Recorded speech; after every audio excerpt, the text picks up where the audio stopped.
Olá, minha gente! Olá, estudantes! Olá, ouvintes! Olá, você que me acompanha aqui no canal, onde a gente vai falar muito sobre história, muito sobre o que de fato aconteceu no tema desta minissérie. É um podcast que fala muito sobre, né, a colonização, né, portuguesa no Brasil. Aqui a gente vai tratar um pouco desse tema de maneira específica e também de maneira bem contextualizada, entendendo como foi toda essa imigração para nosso continente americano.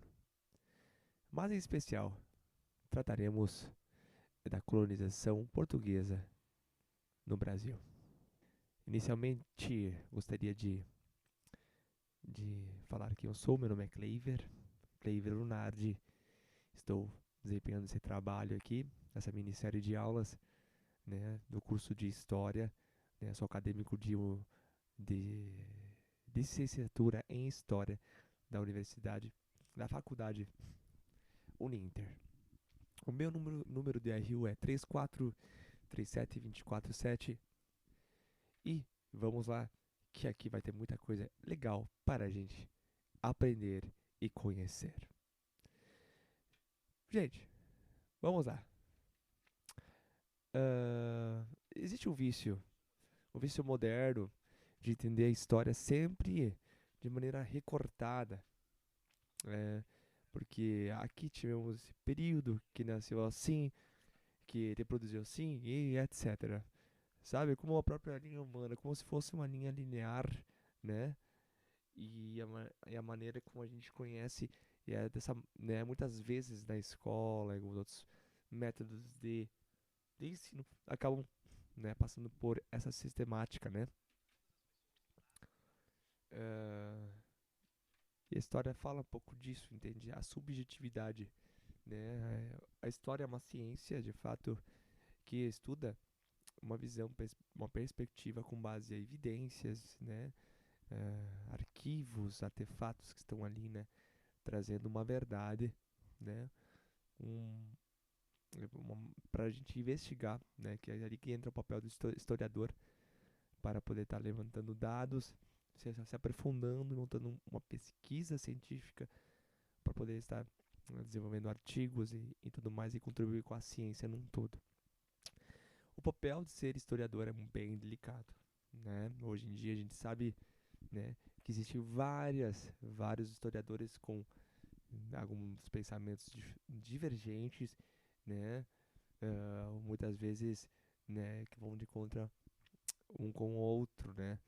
São linhas antagônicas muitas vezes de alguns acontecimentos, né? Mas é por isso que é importante entender que sempre será, né, ter esse relativismo dentro também do curso, né?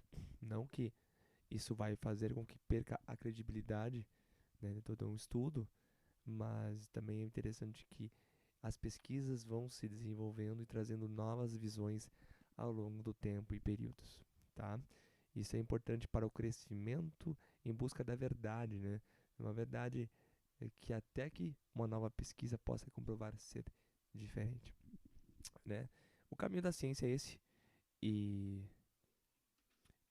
não uma das coisas que sempre se fala, uma das versões que a gente ouve bastante é sobre aquele pensamento em que quem veio para a América veio justamente com a mentalidade, uma mentalidade ruim, né, com intenções de matar, roubar e pela ganância do dinheiro e tudo mais, né?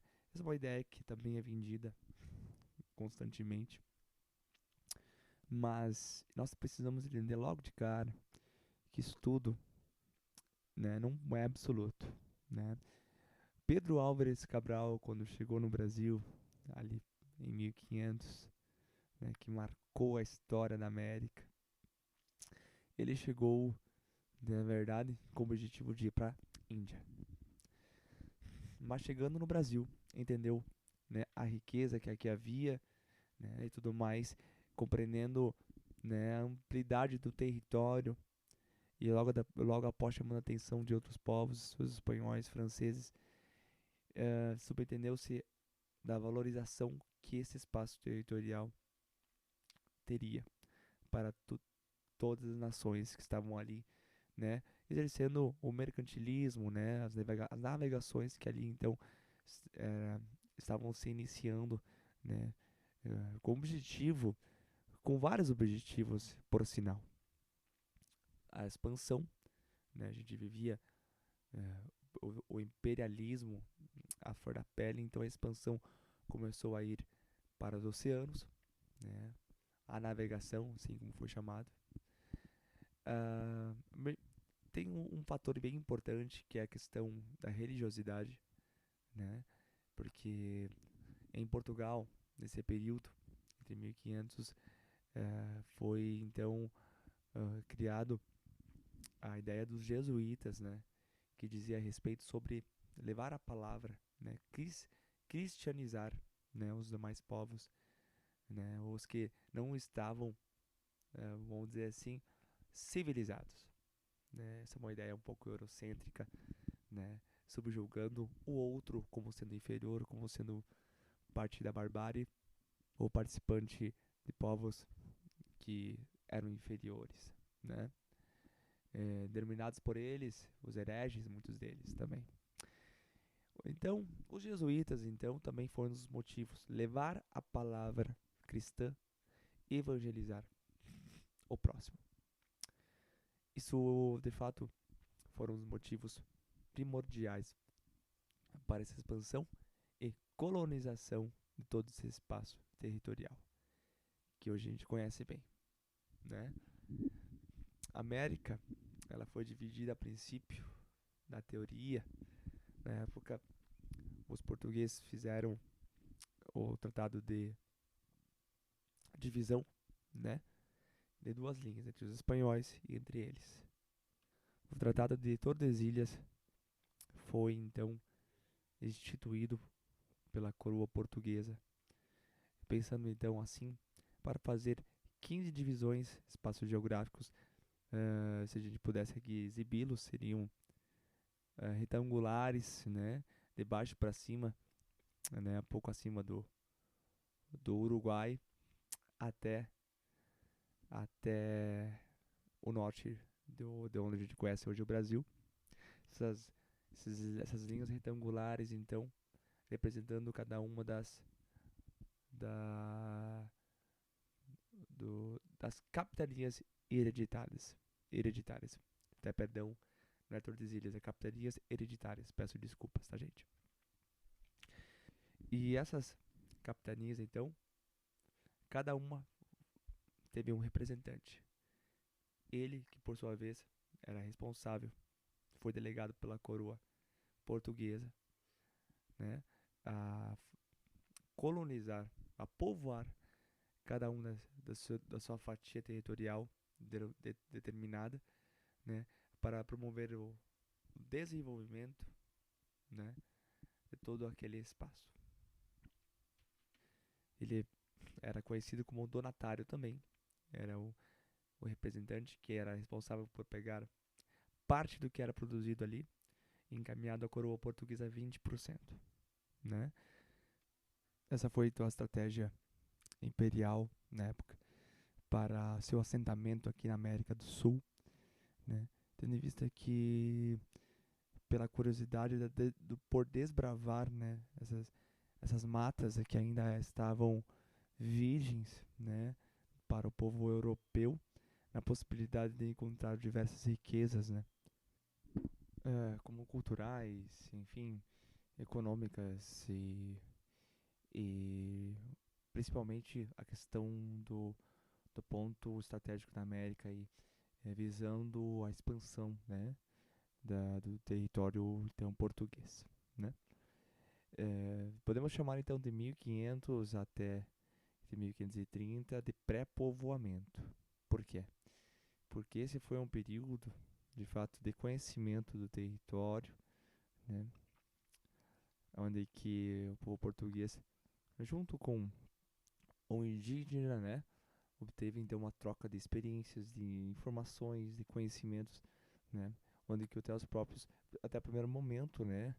Os indígenas junto com os portugueses tiveram uma relação, né? Pelo que você sabe, né? Uma relação de reciprocidade, né? Onde que aparentemente cada um estava ganhando com com essa relação. Muito embora a gente sabe que as coisas vão mudando ao longo da história. Mas nesse primeiro momento, né, o português ofertando ferramentas diversas, né, eh, martelos, machados, coisas que os indígenas não tinham acesso, por exemplo, espelhos, né, e os indígenas, em troca disso, eles ofereciam, né, mas os indígenas teriam que utilizar as ferramentas para, por exemplo, eh, remover algumas das pedaços de pau-brasil que ali então existia, que era bastante rico, né, nosso território do sul da América aqui. O pau-brasil tinha abundância, então essa aqui eram as trocas inicialmente nesse período pré-colonial que era feito, e com isso os indígenas também traziam junto os portugueses para o conhecimento de todas essas áreas e espaços geográficos do continente, né? Os indígenas, eles tinham também vários clãs, vários grupos, né? Várias subdivisões entre eles, né? Não eram só um povo unificado. Sim, eles eram vários, com cada um com suas histórias, suas, suas crenças, né? Seus modos de viver e tudo mais, né? Então, muitas vezes as relações entre os, as diversas tribos eram conflituosas, né? Eh, os indígenas, algumas tribos, tinha Caingangue, tinha eh, Guarani, né? Elas traziam consigo algumas peculiaridades. Algumas delas tinham rituais, né? Que eram marcados pelo antropofagismo, né? É uma mística, uma crença deles de acreditar que comendo a carne humana do outro, né, se possa se abastecer também do conhecimento de habilidades que, que o outro humano também teria, né? E e esses costumes, esses ritos, né, de umas tribos, né, soou estranho para os europeus, tendo em vista que isso não fazia parte da cultura tradicional, né, da- desse povo colonizador, né? Tendo uma visão um pouco também, né, de com certeza frente a essas diferenças, né, de repulsa e repulsa sobre esse tipo de ato que é considerado canibalismo, né? Contudo, meio com as diferenças, o período pré-colonial foi marcado basicamente por isso. Posteriormente, então, com as capitanias hereditárias, começou a subdivisão das 15 partes, como eu citei, e aí começa o período colonial de fato, com essas divisões, né? A gente começou a se povoar aqui, os portugueses começaram a vir para ficarem aqui, né? Para terem domínio e posse desse território. Esse foi o grande objetivo das capitanias hereditárias, né? Porque eles logo soube que, como que é uma terra rica de diversas riquezas, né? O interesse de outros povos seria grande, e simplesmente por um povo dizer que é meu, isso não é o suficiente. Às vezes o domínio tem que ser presencialmente. Então nada melhor, nada mais efetivo do que povoar, né? E junto dele, né, os jesuítas, então, né, que fazia parte do clero da coroa portuguesa, né? Quando a gente se refere clero, não necessariamente tem que ser parte da igreja, né? Assim, mas tipo, eu me refiro mais a pessoas que tinham conhecimento, que eram cultas, que tinham a dádiva da leitura, do tudo mais, né? Que tinham posse dessas de informações, né? Que muitos não tinham, né? É, e por influência do, do catolicismo, né? Então a vinda dos jesuítas foram também um dos objetivos né, para que possa estar levando, né, a, a ideia de da cristandade, né, para outros povos, né, entendendo que todos podem, né, todos têm o poder da mudança e que com essa mobilidade, com essa atividade dos jesuítas vindo para as terras aqui do Brasil, né, dentre cada uma das capitanias hereditárias, um grupo de jesuítas vinham para as colônias em prol desse objetivo, né?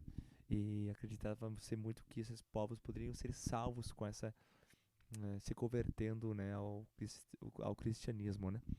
E muito disso aconteceu, né? Nem todas essas interações, obviamente, aconteceram de maneiras, por exemplo, simpáticas, né? Muitas delas tiveram, o povo indígena teve então também a sua indiferença e está criando algumas situações, né, que teve até alguns jesuítas que foram também, né, comidos ou mortos pelos povos indígenas, né, frente a essa tentativa, né. Muito embora ao longo do período de povoamento, de colonização, né, a maior parte dos indígenas, além de assassinados e mortos, também pelos próprios portugueses, né, sempre isso sem dizer das doenças que os mesmos trouxeram, né, eh, de maneira indireta para o Brasil, tendo em vista que os indígenas não tinham imunidade suficiente para combater algumas, né, das que eles trouxeram. Até porque, né, se a gente for fazer uma analogia aqui, fazer um comparativo, pelo menos, a América em si, diferente do continente europeu, asiático e africano, a América ela se caracteriza de um pouco diferente. Ela é a única continente que não teve ao longo de milênios de anos, que sejam, né, uma interação entre povos, de culturas, né, e isso prova também um progresso, né, quando se tem conhecimento de novos métodos de alimentares, de fazer comida, de se vestir, né, de outras crenças e tudo mais, a diferença acaba, né, também compartilhando uma riqueza cultural que ela também ela soma, né, ela soma para o desenvolvimento e progresso também, né, da, das nações. Então, então o que acontece, né? A América, o Brasil em si, quando na colonização portuguesa, recebeu todo esse amontoado de portugueses e muitos deles trouxeram várias doenças consigo, ou às vezes apenas resfriados, mas que os povos nativos americanos não estavam preparados para combatê-las, né? Contudo, era eminente, então, com a falta de anticorpos para tais, né, que muitos vinham a falecer e a ir em óbito, né, de fato, por conta de toda essa interação. Uma das características notáveis da colonização também foi, que é um ponto positivo dos portugueses, foi a miscigenação, né, que foi a forma que eles também acharam para simpatizar com os indígenas, para se, ao longo do tempo, justificar, entre aspas, né, a escravatura que então eles também passaram, né, sem dizer que também os próprios escravos africanos, os negros que vieram, que foram trazidos para cá também, né, cujo objetivo era também a produção, a extração de pau-brasil, cana-de-açúcar e tudo mais, né, também vinha com essa finalidade, né. E quando eu falei antes também da situação de que muitas linhas da história narrada se sai um pouco controversa, dependendo de alguns historiadores, né? Depende o viés ideológico de cada historiador, basicamente. Né? Alguns vão defender o eurocentrismo, né? Trazendo aquela ideia, justificando, né, a ação europeia da imigração e colonização da América, né, justificando acima de todos os atos, então ali, então, feitos, né, de obrigação para os indígenas, como a própria obrigação ao trabalho forçado e tudo mais, né. Alguns podem até dizer que isso não foi bem assim, né, foi mais uma troca comercialização de pertences que cada um julgava ser importante para um, para cada um dos lados, mas tem o outro lado também, que é o que a história realmente conta, que os portugueses vieram, né, justamente, né, além de fazer uma troca de pertences, comercialização de maneira simpatizante com os indígenas, mas também ao longo do tempo, do período, principalmente depois do período de colonização, veio a ser de maneira forçada, né, fazendo com que os indígenas se adaptassem a uma nova realidade, né. De fato, a cultura indígena do sul da América, ela é uma rica cultura, porque é de milênios, né? Enquanto a história europeia, ela se conta em torno de 300, 500 anos, né? Tipo a Roma, tipo a gente vai para o período da Idade Média, da Idade Moderna e tal. São rupturas que vêm acontecendo e mudando drasticamente como que a sociedade se organiza e ou se de maneira econômica ou enfim social. Já aqui na América, esses indígenas povos aqui de maneira tipo de longa data, meio falando de milênios, né? Eles trazem essa cultura, né, continuadamente com poucas provavelmente rupturas, né? Então é uma cultura realmente sólida que aqui então existia, que foi sim dizimada com um dos maiores, né, um dos maiores eh, eh, qual que é a palavra? Uma das maiores dizimações que seja, né? E depois eu vou lembrar, vou dizer aqui qual que é. Mas enfim, é nesse sentido, né? Um dos maiores massacres, né? Que já aconteceram aqui, que acabou que com a vinda dos povos europeus aconteceu na nossa América do Sul. Isso tudo, né, foi de maneira brutal, de fato, a busca, né, pelo ouro, a busca pelo pau-brasil, as riquezas brasileiras, enquanto os indígenas viam aquilo como algo comum que tinha de monte, que não tinha valor nenhum para eles, em troca de espelhos e roupas, bijuterias, que assim os portugueses fornecessem, né? Os portugueses estavam enriquecendo, né? eh, a questão do próprio império, né? Da coroa, né? Com as capitanias hereditárias, né? No formato comum, então foi destinado, né? E a colonização, o povoamento na América do Sul, né? Eu queria também destacar aqui sobre a carta de descobrimento do Brasil, escrita pelo Pero Vaz de Caminha, que era um dos tripulantes então ali, junto com Pedro Álvares Cabral. Gente, ele escreveu a seguinte frase, o seguinte texto, isso para o imperador. Até agora, não podemos saber se há ouro, nem prata, nem coisa alguma de metal ou ferro. Porém, o melhor fruto que nela se pode fazer, me parece que será salvar essa gente. Essa deve ser a principal semente que Vossa Alteza nela deve lançar. Fecha aspas. Se vocês analisarem essa frase, que foi escrita pelo Pero Vaz de Caminha, subentende-se que a descoberta do Brasil foi algo enigmático. Eles não sabiam que de fato existia aqui. Logo no seu descobrimento, aquela velha frase, né? Terra à vista, né? Dita então por Pedro Álvares Cabral, né? Não se sabia de fato o que poderia existir.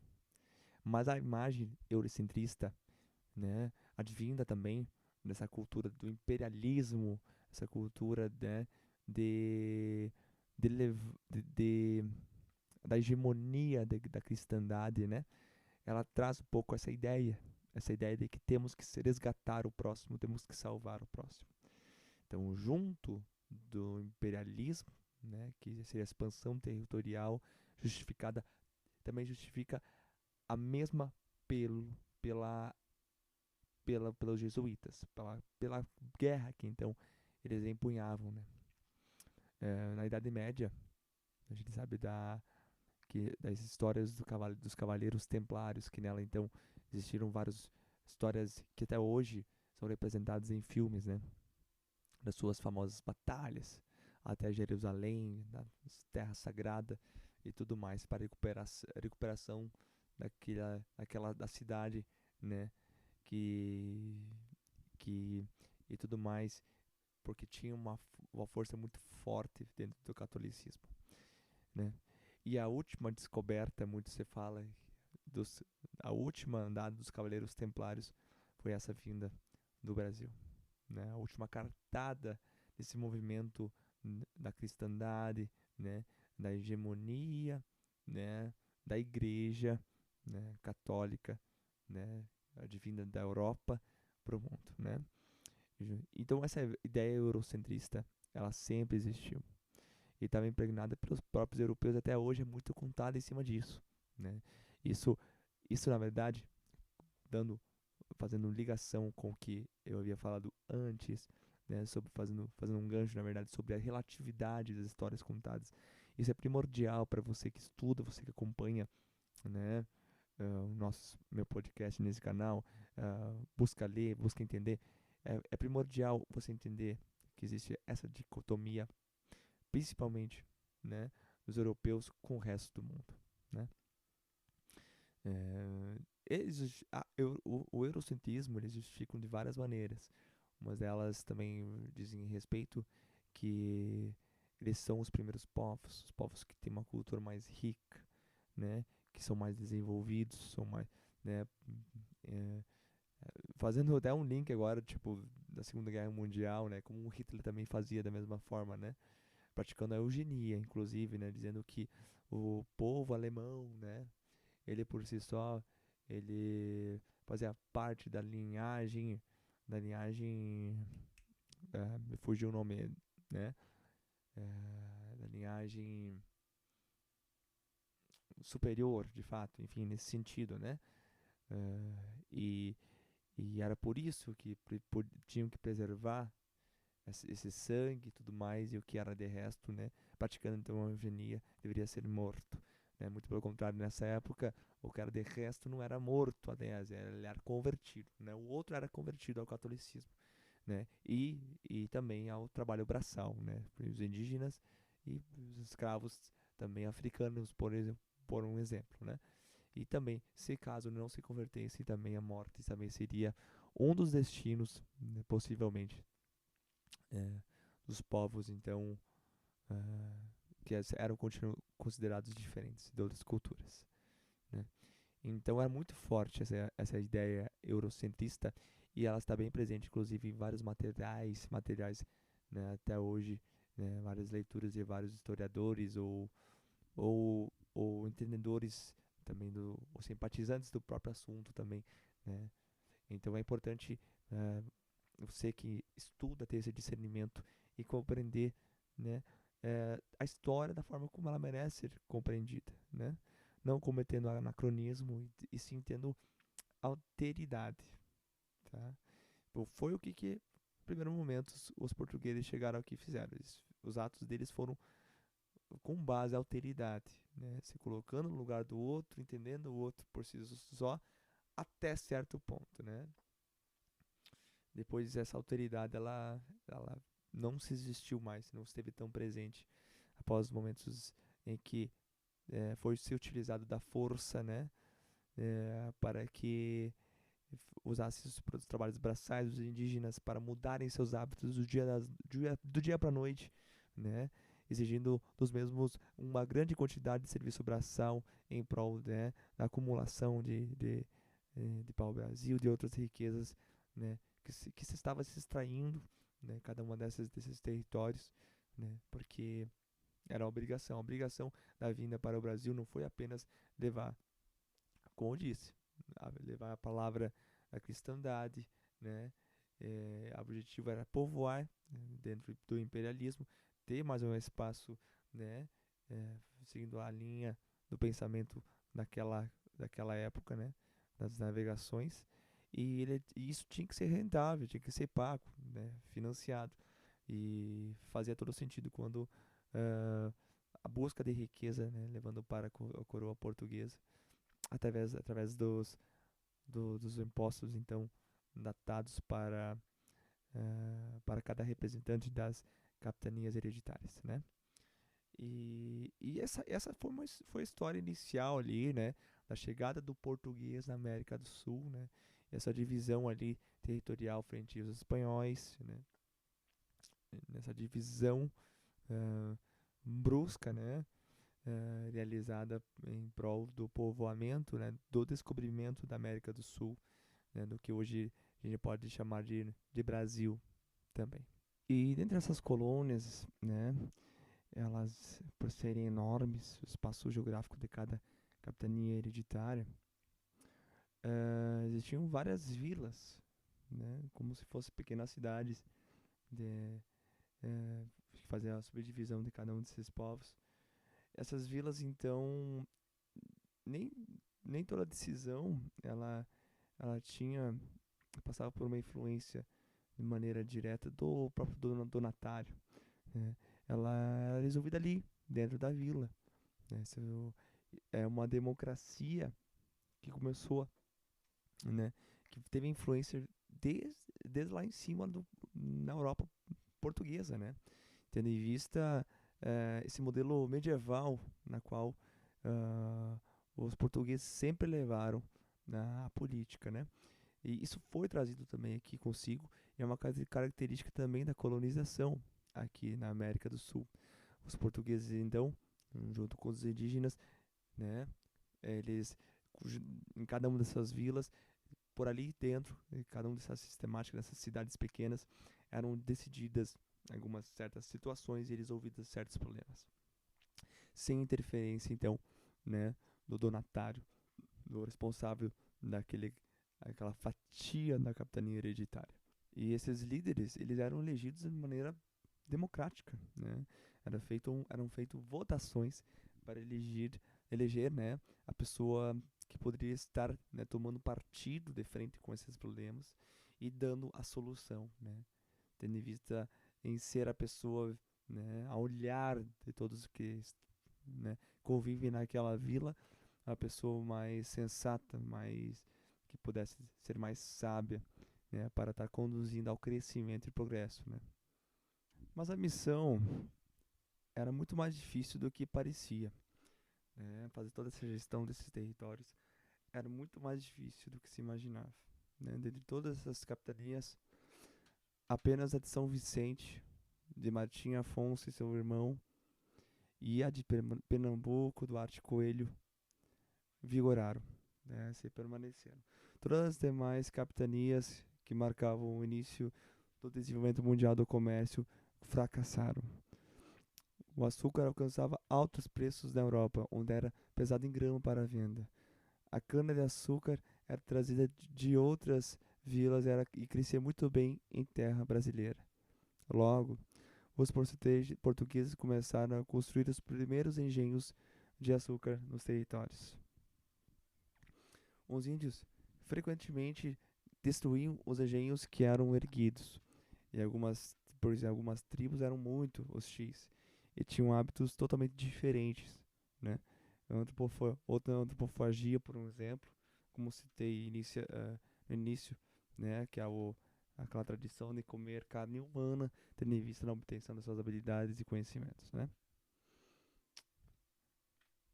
Uma das questões também indígenas, né, frente à aceitação, né, dessa sua condição de ter que estar obedecendo ao donatário e tudo mais, né? Mesmo com o documento expelido pela coroa portuguesa, indicando a sua, a sua função, né, que o donatário foi elegido, que tem esses poderes e tudo mais, vai assumir tais desafios, eles não tinham credibilidade naquilo. Então, qual foi, então, de fato, né, a pitadinha mágica que fez com que, de fato, a maior parte desses indígenas, né, entendessem isso de maneira mais fácil, né? Qual que era? Qual foi o segredo? A miscigenação, né? A mistura dos povos. Os portugueses, eles se submeteram a, a se envolver com os povos nativos daqui e procriarem, contudo, estabelecendo uma ligação direta, né? Uma ligação íntima com os povos nativos, o que também foi fundamental, né, para a perpetuação dos nativos e dos colonizadores portugueses, né, em uma certa harmonia ainda aqui no em território, né, no território americano. Agora pensa comigo, né, o quão desafiador foi, né, todas essas estratégias para a hegemonia portuguesa aqui na América do Sul. O domínio territorial, né, o convencimento, né, mesmo que muitas vezes pela força impositada por ela, né, para fazer com que os indígenas trabalhassem de maneira literal para os portugueses, né? E um dos maiores desafios talvez seja a da língua, né? A língua nativa era totalmente diferente da língua portuguesa. E a comunicação, mesmo, né, que os idiomas fossem de maneira extremamente diferente, ela aconteceu. Ela aconteceu, né? A gente sabe que nós, como humanos, nós temos várias linguagens que podem ser consideradas universais. A música, por exemplo, né, é um rito que todos nós compartilhamos. Quando cantamos, quando, né, todos juntos, né, todo mundo consegue se comunicar, entender, porque a humanidade é só uma. Isso isso diz muito a respeito de quem nós somos. Não somos nada maior ou menor ou pior que o outro, né? Temos que ter alteridade e olhar na visão do outro como o outro te enxerga, né? Eu acho que estudar história, estudar, né, disciplinas que se direcionam às humanas, trazem essa vantagem para o estudante, né? O conhecimento da humildade, da alteridade, né?